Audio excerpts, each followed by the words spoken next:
Ukienda kwa jangwa si rahisi upate chakula. Swali ni kwamba wakati chakula hiki kinaanguka na wanakula hapa kwa jangwa, hawa wana wa Israeli, they could not imagine huyu ni nani ambaye anatulisha. Si hiyo tu, utapata kwamba katika Kumbukumbu la Torati 1:33 anasema Mungu akaleta wingu akaliweka juu ya hao wana wa Israeli, akaweka juu yao, na kwa sababu alielewa ni jangwa, hawakupigwa na jua, maana watu hawa walihitaji kivuli. Akaweka wingu juu yao, na hili wingu aliloliweka juu yao mchana katika jangwa kwenye joto kali, Mungu wa mbinguni aliwafunika wakatembea kwenye kivuli. Bwana asifiwe. Amen. Walitembea katika kivuli. Ilipofika usiku, maana walikuwa wanapita kwa watu ambao wangewashambulia, na wana wa Israeli hawakuwa na sana za vita. Wakati watu wamelala, lile wingu linakuwa taa, linawamulikia wanavuka kwa wale ambao wangewashambulia. Amen. Anawalisha na hata maji akawapa pale jangwani. Imefika wakati ambapo Mungu sasa anashangaa na anasema, imekuwaje hawa watu licha ya mambo na matendo makuu ambayo nimeyatenda mbele ya macho yao, imekuwaje kwamba wameniasi? Anamtuma Yeremia, anamwambia Yeremia, nenda kwa wale watu. Nenda kwa wale watu. Sikiliza vile anavyosema hapa. Nasema hivi: watu wa Yuda walikuwa wamemkataa Mungu wao na wakaanza kuabudu miungu yao. Kila mara Mungu alituma nabii kuwaita ili watubu, lakini hawakusikia. Mungu akamuita Yeremia ili awape onyo la mwisho na kuacha dhambi zao na kutubu au waangamie. Wakati ambapo Yeremia anatumwa ili aweze kupeana the last warning, ni onyo la mwisho. Ameambiwa, nenda utoe onyo kwa wale watu wangu. Yeremia akielewa hali yao kamili ya kumwasi Mungu, ambayo ni chemichemi ya maji ya uzima, kwa maana walikuwa wameanza safari yao na Mungu akiwa anawaongoza katika jangwa, hawakukosa chochote. Mungu ambaye alikuwa tayari kuzima kiu chao katika jangwa, hawakumjali. Hawakukosa kitu chochote. Maji walipata, chakula walipata, nguo zao zilikuwa hazichakai kwa njia yoyote, viatu vyao havikuchakaa walivyotoka navyo kule Misri.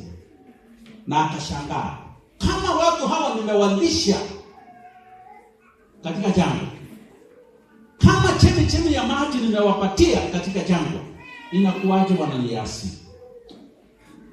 Hata hivyo, wana wa Israeli walikataa kuunganishwa na kisima cha uzima, na kisima ama chemi ya maji ya uzima.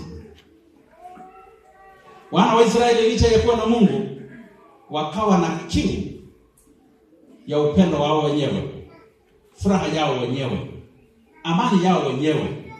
Wakachimba visima ambavyo vikageuka kuwa miungu kwao.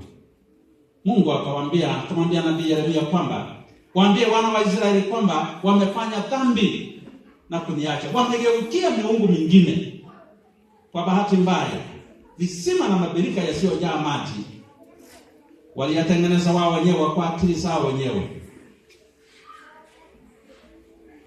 Watu wengi leo wanatafuta mbinu mpya ya kuchimba visima vya maji yasiyojaa. Wanatumia akili zao wenyewe, hekima yao wenyewe, elimu yao wenyewe, fedha yao wenyewe, utajiri wao wenyewe, ili kuficha dhambi zao, kama mabirika yasiyojaa. Leo watu wengi wana visima ambavyo wanachimba na ambavyo havijai. Na anasema ni nini? Wengi wanatumia akili zao wenyewe. Wengi wanatumia hekima zao wenyewe. Wengi wanatumia elimu yao wenyewe. Wengi wanatumia fedha zao wenyewe. Wengi wanatumia utajiri wao wenyewe. Na hapo katika huo utajiri na akili zao wameficha dhambi zao. Mabirika yasiyojaa maji. Hebu nilete wazo hili nyumbani. Ni mabirika gani ambayo leo watu wamejificha ndani yake? Moja ni kazi. Watu wanafanya kazi mpaka wanakuambia siku ya Sabato nilikuwa nimechoka sana, kwa hivyo sikuenda kanisani maana nilikuwa nimelala. Nilichelewa kwenda kazini kwa sababu nilikuwa nimechoka sana. Kazi yako unatoka saa ngapi na unarudi saa ngapi? Na ni kila siku, Sunday mpaka Friday. Watu wanafanya kazi ama hawafanyi kazi? Kama ni saa 2 mwalimu unapaswa uwe saa 2 shuleni, unakuwa saa 2 si uko shuleni. Lakini siku ya Sabato utakuja saa 5, maana you are very busy. Ni kisima kisijojaa maji. Kisima kisijojaa maji. Kama ni elimu, watu wanasoma na wanatafuta elimu vizuri. Wakati mwingine nikiwa nasoma katika masomo haya ambayo ni ya vyuo vikuu, nikapata kwamba sometimes unasoma mpaka unarudi unakuwa plant, mpaka unasema kweli kile nilikuwa nasoma nilikielewa kama sikukielewa. Watu wanahangaika sana kwa kusoma. Kama ni kutafuta mali, watu wanatafuta na hizo pesa hazijai. Bwana asifiwe. Amen. Tangu uanze kutafuta pesa zimejaa. Ni birika lisilojaa maji. Birika. Si hiyo tu, leo nataka niwaambie katika mkutano huu kuna mabirika mengine ya ajabu. Mabirika ambayo hayajai maji. Yaani hautosheki na hilo birika. Acha nikwambie. Na nataka ujione vizuri. Umeshawahi kugundua kwamba kwa nyumba yako, kama Mungu amewabariki kuwa na TV. Unajua TV? Ukitoka kazini macho yako yanakaa wapi? Kwa TV. Masaa mangapi?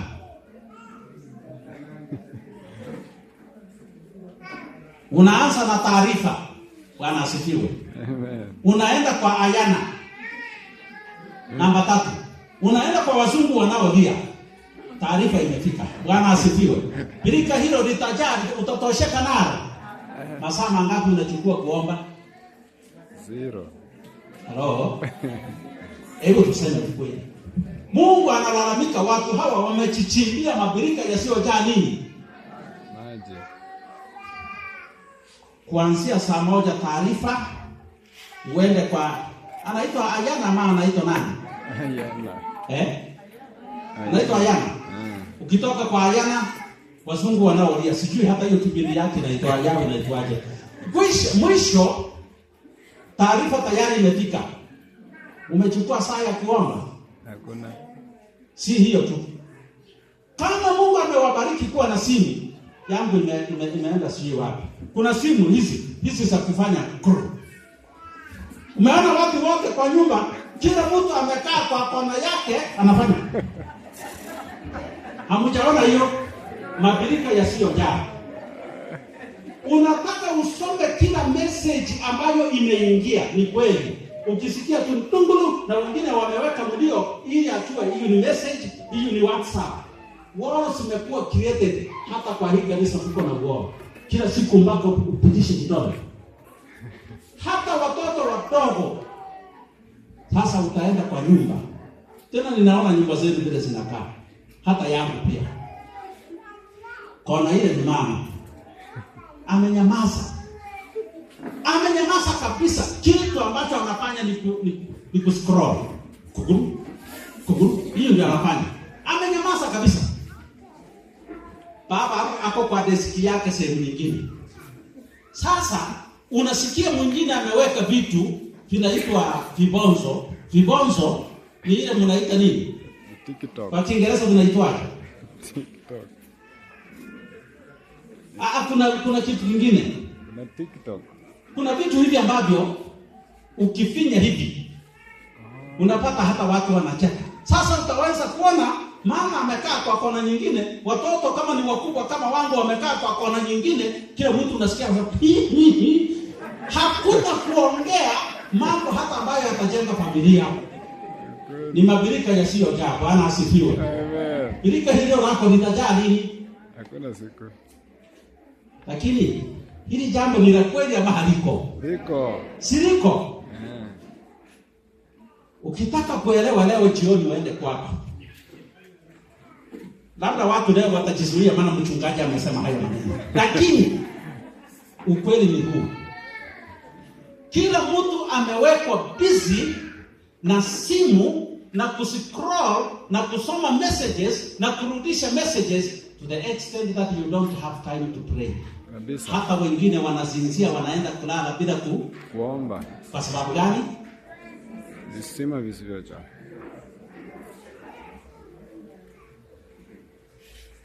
Mtandao. Wacha nione Ruto leo amesema nini. Tunaangalia hiyo ya Ruto. Dakika ya kuomba unapata watoto wote wamesinzia wanasema watoto kucheni